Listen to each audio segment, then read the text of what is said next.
You're watching Telecom TV's exclusive video coverage of the Gen 15 event from Dallas. And I'm joined now by Jeff Schmitz, who's EVP at Spirent. Jeff, thanks for talking with Telecom TV. Given the vast numbers of connected devices we're going to be seeing out there on the market, how big a problem is the Internet of Things for carriers? I think it's going to be a big problem. Let's start with the scale of the problem. So if you look at the number of sheer devices by 2020, some estimates are in the 20 billion devices, maybe even more.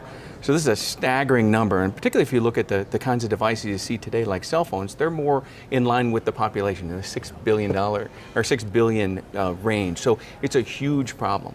Secondly, if you look at how carriers often put devices like this on the network, they spend a lot of time and a lot of money doing testing on them, and Spirent, we're a testing firm.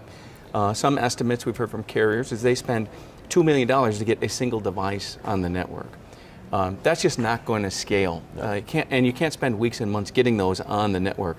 And what the carriers are telling us is they want to be very accepting of devices. They want devices to come onto their network. They need to make it easier, and that's a big challenge. But given that a lot of these devices are very small, very low cost, very simple, can we create this affordable certification scheme? I think we're going to have to look at the problem really fundamentally differently.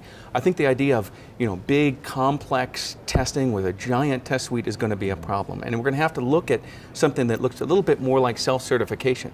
A small amount of testing. Make sure these devices are safe and don't cause any harm to the network. And I think we're going to have to monitor them much more closely on the back end. And I think the tools and the analytic tools and the big data tools are now becoming available to really monitor that.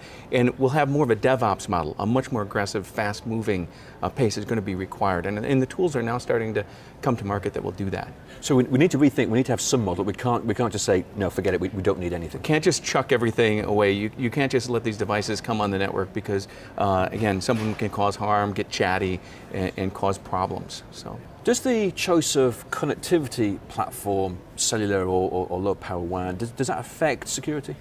So I think from a security perspective, we're going to have the same kind of challenges no matter what. So there'll be a host of different connectivity methods, whether they're licensed, unlicensed, and some newer technologies will allow for lower power, low bandwidth, and of course, as we look at 5G, it'll support that, as well as very high bandwidth applications. I think security will be a problem no matter what. And again, when I look at security, I look at the secure nature of, is the connection secure, but the other piece is it private, and is there privacy? And both will be concerns, I think, irrespective of the connectivity. Because you say it's the data itself as well. How do we ensure that the data is secure? Yes, indeed. And again, so I think there's privacy concerns about who can get access to the data, even if it's secure, and the second piece is, can people hack in and create an insecure event? Alongside the certification, there's also talk about more standards and whether we need to standardize these devices and standardize our approaches. But do we really need more standards? Well, I think, the famous statement about standards is, the good thing about standards, there's so many to choose from, continues. And as the chairman of the Open Cloud Connect, I know well about standards. But here's a case where standards are important. So I think we're seeing a number of standards start to evolve. The IETF and the one M2M is one of them. But it's also a challenge for the developers. So one of the people we look at in terms of our customers are the developers. So we're having developers start to look at different applications, and they may be experts in healthcare or in agriculture. They're probably not experts in connectivity or some of these standards, and that's one of the areas Spirent's looking to help, is how do we put the right tools in those developers' hands so they don't have to worry about the complexity of the standards. That's relatively easy. And they don't have to worry about the complexities of the connectivity, and they can concentrate on building their applications. You mentioned there your involvement with Open Cloud Connect. Brings me on to the subject of open. We're seeing open solutions more and more in the telecoms industry, but what does open actually mean? Well, I think we've long been a supporter of open standards, but there's also times where you need to modify some of those tools and some of that openness so that you can create a better environment, either a more secure environment or add specific needs that a customer might have. So we build a number of tools that are based on open technology and sometimes modify them for customers. So I think openness will continue to be an important part of the Internet of Things. I think for it to scale, that'll be critical, but I think there'll be places where there need to be some extensions. And in summary, what's Spirent's involvement in the IoT market? So Spirent, and particularly my businesses, we've focused for a long time on connected smartphones, making sure that smartphones could come onto the network, they worked properly, they had the proper user experience, great voice quality, data quality, and we could help our carrier and our OEM customers figure out what those parameters were.